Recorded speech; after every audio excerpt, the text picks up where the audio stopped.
Buenas tardes, querida aprendiz. Para resolver algunas dudas e inquietudes que han manifestado algunos estudiantes, quiero hacer esta charla para que puedan resolver el taller de forma oportuna y a través de sus casas y a través del chat me hagan las preguntas correspondientes. El taller que les había dejado para la semana número 1 hace referencia a la estructura celular. ¿Sí? Yo les he explicado varias veces de que hay dos tipos de células, principalmente por evolución: la célula procariota y la célula eucariota. La célula procariota es la célula primitiva. ¿Por qué es primitiva? Porque es una célula subdesarrollada, es una célula que no está especializada como, por ejemplo, la célula eucariota. La célula procariota no tiene un núcleo definido, ¿sí? Carece de envoltura nuclear. Por lo tanto, todo el ADN se encuentra regado o disperso en el citosol o citoplasma de la célula. ¿Quiénes todavía en el siglo XXI hay estructuras, hay organismos que contienen o están compuestos por una sola célula procariota? Se ha encontrado cianobacterias, plasmodium. Las células eucariotas ya son células desarrolladas. ¿Sí? ¿Por qué son desarrolladas? Porque su núcleo está definido, o sea, hay una envoltura nuclear definida y las estructuras también están definidas y están dentro de la célula. Especialmente una célula que está formada por una membrana celular y dentro de esa envoltura, de esa membrana, se encuentran las organelas. ¿Sí? Las organelas internamente ejercen unas funciones específicas, ¿sí? Que colindan con la membrana celular, ¿cierto? Y en conjunto el núcleo, las organelas y la membrana forman lo que es la unidad funcional y estructural de todo ser vivo denominado célula. La característica principal de la membrana es permitir la entrada y la salida de sustancias a la célula. ¿Sí? Es decir, la membrana tiene una característica de semipermeabilidad. Es decir, no todas las sustancias pueden ingresar a la célula, ni tampoco todas las sustancias pueden salir de la célula. Es decir, que la membrana es un control restringido de entrada y de salida de sustancias. La composición principal de la membrana está constituida principalmente por proteínas, por carbohidratos y por lípidos. Esas proteínas, esos carbohidratos y esos lípidos le dan una característica principal, le dan una característica especial a la célula. ¿Sí? Esa característica especial a la célula, ¿cuál es? Que es una porosidad. ¿Sí? La célula como tal es porosa, tiene unos canales. De ahí que hay unas proteínas llamadas proteínas de canal. Y esas proteínas de canal son las que permiten la entrada y salida de sustancias. También hay unas proteínas que son proteínas de sensibilidad o de señalización. Entonces capturan la señal y esa señal se codifica el núcleo y el núcleo da la orden para que se abran o no se cierran, y entonces ahí se produce el contacto entre el núcleo y la membrana para permitir la entrada y la salida. Entonces es como un control de acceso. El núcleo da la orden, la membrana, la proteína de canal recibe la orden, abre, entra la sustancia y se desarrollan las funciones normales de la célula. La célula está compuesta por muchas organelas. De ahí que podemos encontrar una diferencia especial entre célula animal y célula vegetal. La célula animal está constituida principalmente por vacuolas, ribosomas, lisosomas, retículo endoplasmático liso, retículo endoplasmático rugoso, peroxisomas, microtúbulos, ¿sí? Centrosomas peroxisomas y mitocondrias. Esas son las estructuras principales que funcionan dentro de la membrana. Cada una de esas estructuras tiene una función específica y el conjunto de esas funciones específicas forman el sistema como tal para que la célula pueda hacer la función que desarrolla en cada uno de los órganos del cuerpo. De ahí que nosotros encontramos la definición clara de que la unidad funcional y estructural de todo ser vivo es la célula, y la unión de células forman un tejido, y la unión de tejidos un órgano, y la unión de órganos un sistema, y la unión de varios sistemas un organismo funcional. En este caso, por ejemplo, el ser humano está compuesto por muchos sistemas, es multisistémico. Un ejemplo de ello: sistema muscular, sistema óseo, sistema respiratorio, sistema digestivo, sistema circulatorio, sistema linfático. Entonces, cada uno de esos sistemas cumple una función particular y específica, y eso lo lleva a que el ser humano tenga la función específica en este entorno vivo. Cuando hago referencia a cada una de estas estructuras especiales, vamos a definir un poquito la función de cada una. ¿Qué es una vacuola? Una vacuola prácticamente es una bolsita. Esa bolsita se produce por el englobe de la membrana. Entonces, si va a entrar una sustancia a la célula, ¿sí? Esa sustancia...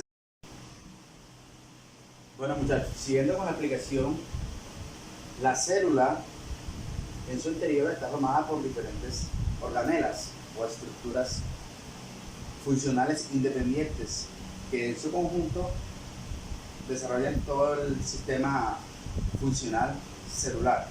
Estamos hablando del nucleolo, estamos hablando del núcleo, estamos hablando del aparato de Golgi, que son cisternas o cápsulas aplanadas y que comunican el interior del núcleo hacia la membrana celular.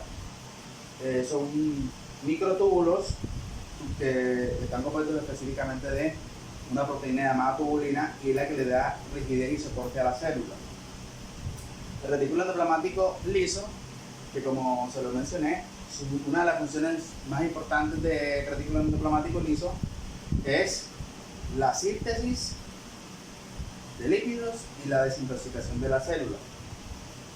El retículo endoplasmático rugoso, que se llama rugoso porque en su estructura hay unas bolsitas superpuestas que se llaman ribosomas, es decir, que son las que se encargan de la síntesis de proteínas. Los lisosomas, que son varios sáculos contiguos, y su función más importante es el metabolismo celular. Las mitocondrias, que es una estructura bastante alargada, y su función más importante es la respiración celular. Y como vemos, la membrana celular está compuesta por carbohidratos, proteínas y lípidos. Los lípidos prácticamente son sáculos que están tanto dentro como fuera de la célula, y su función es darle una flexibilidad a la célula. Por eso es que la célula puede tomar diferentes formas: achatadas, aplanadas, alargadas, etcétera, etcétera. Las proteínas son las que se encargan de darle la permeabilidad a la célula, es decir, por ahí es que entran o salen las células. Aparte de darle paso a las sustancias, las proteínas son las que se encargan de transmitir la señal, es decir, son las que informan al núcleo cuáles son las sustancias que están próximas a entrar. Si el núcleo no da la orden, entonces inmediatamente la proteína se cierra. Si el núcleo da la orden, entonces la proteína se abre. Y los carbohidratos también cumplen una función importante, porque también se encargan de ayudar a las proteínas a permitir la entrada y la salida de sustancias. Todo lo que está fuera de la célula se conoce como parte externa, y todo lo que está dentro de la célula se conoce como parte interna. Cuando la concentración en la célula es mayor afuera que adentro, y hay una sustancia que va a entrar desde dentro de la célula desde afuera de la célula hacia adentro, la sustancia entra por un proceso llamado difusión. Es decir, la sustancia se difunde de un lugar de mayor concentración a un lugar de menor concentración. Ese proceso se conoce como difusión. Hagamos un ejercicio muy práctico. Cojamos un atomizador de perfume y lo accionamos. Inmediatamente el perfume se esparce o se riega por todo el recinto. Pasó de un lugar bastante concentrado, que es la botellita, a un lugar menos concentrado, que es el recinto. Él se difundió, por eso se llama difusión. Entonces las sustancias pueden entrar a la célula por difusión. Hay diferentes mecanismos. Hay un proceso que se llama difusión y hay otro proceso que se llama ósmosis. La difusión y la ósmosis suelen confundirse. ¿Por qué se suelen confundir? Porque la difusión puede pasar cualquier tipo de sustancia, pero de un lugar de mayor concentración a un lugar de menor concentración. En la ósmosis es algo totalmente distinto. Es el paso de agua a través de la membrana, pero en contra del gradiente. Es decir, si la célula adentro está más concentrada que afuera, entonces la sustancia entra para disolver la concentración que está dentro de la célula. Si afuera de la célula hay mayor concentración que adentro, entonces el agua sale de la célula para disolver la concentración que está afuera. Ese mecanismo se conoce como ósmosis. Y recuerden, estudiantes, queridos aprendices, el agua es la que entra o sale por ósmosis. El mecanismo de difusión se utiliza para cualquier otro tipo de sustancia diferente al agua. Otros mecanismos importantes de entrada y salida es la pinocitosis y la fagocitosis. ¿Cuándo hablamos de pinocitosis y cuándo hablamos de fagocitosis? Hablamos de pinocitosis cuando decimos que a la célula ingresa sustancias líquidas.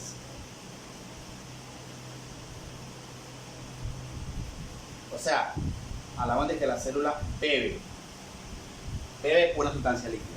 Esa sustancia líquida puede ser de cualquier tipo, cualquier sustancia. Y cuando hablamos de fagocitosis, hablamos de que la sustancia a la célula entran sustancias sólidas. Entonces hablamos de que la fagocitosis se conoce como Homero. Entonces cuando la célula bebe sustancias líquidas, ese proceso se conoce como pinocitosis, y cuando la célula entra sustancias sólidas, se conoce como fagocitosis. Hay otros tipos de mecanismos de transporte que se dan hacia la célula, y esos mecanismos de transporte se conocen como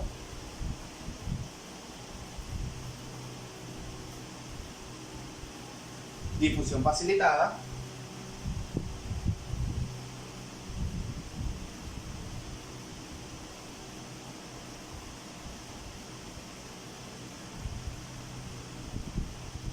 bomba de sodio y potasio,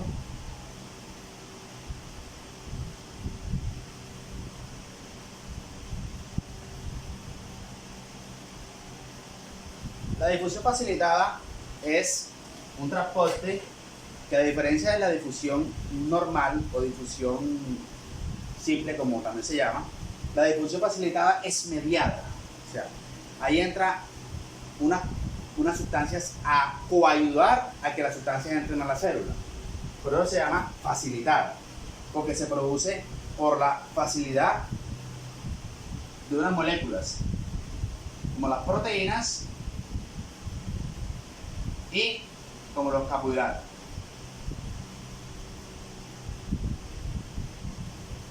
Y la bomba de sodio y potasio también tiene el nombre de transporte activo. ¿Por qué se llama transporte activo?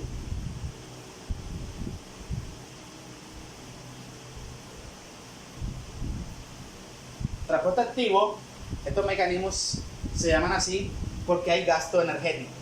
Cuando se produce gasto energético, o sea, la célula debe hacer un esfuerzo. Cuando hay un esfuerzo, hay un gasto de energía. Y ese gasto de energía,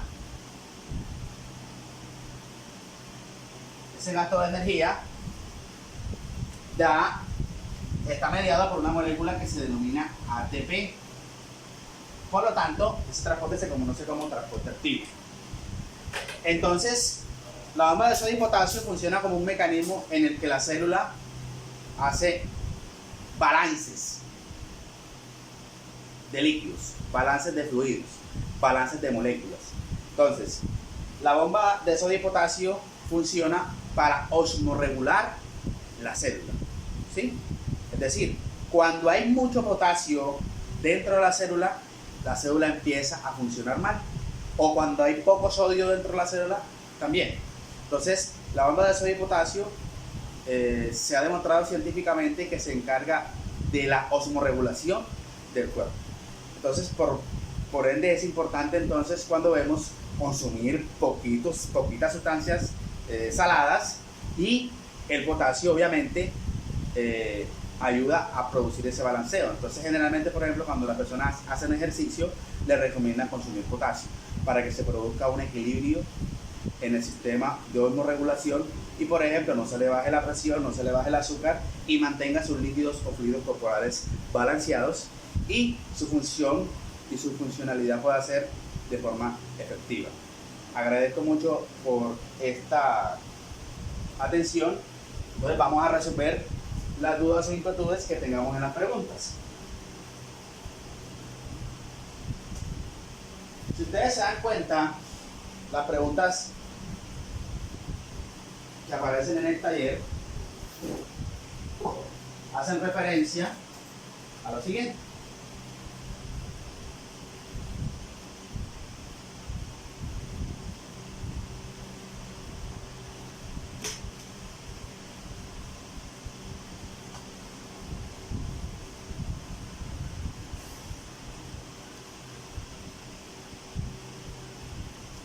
Entonces dice, suponga que la estructura y organización del colegio puede compararse con la estructura y organización celular. Entonces, si ustedes consideran, por ejemplo, de que la funcionalidad de la célula, ¿cómo podría yo compararla con la funcionalidad del colegio? Entonces, según lo que yo expliqué, vamos a tratar de hacer un ejercicio para poder darle a cada una de esas estructuras del colegio una función específica dentro de la célula y así poder organizarla. En la siguiente tabla asigne un organelo de la célula, una estructura y persona de su colegio. Entonces, por ejemplo,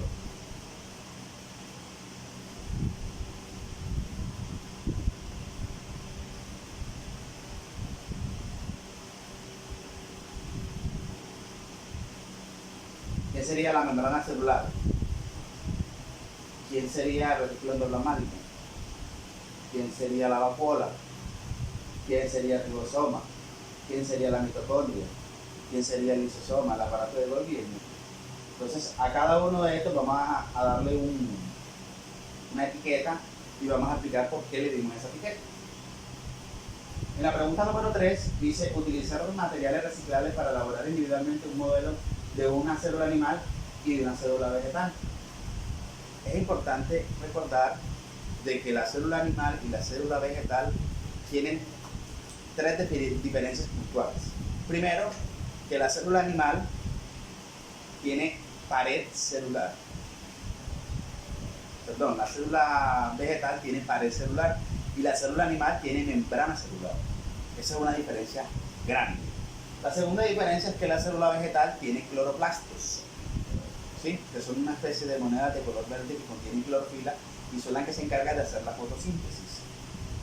Por ende, la célula animal no tiene cloroplasto, entonces esa es otra diferencia grande. Y otra diferencia grande también, por ejemplo, y es que la célula animal tiene centrosoma y la célula vegetal no tiene centrosoma, ¿sí? Entonces ahí encontramos tres grandes diferencias.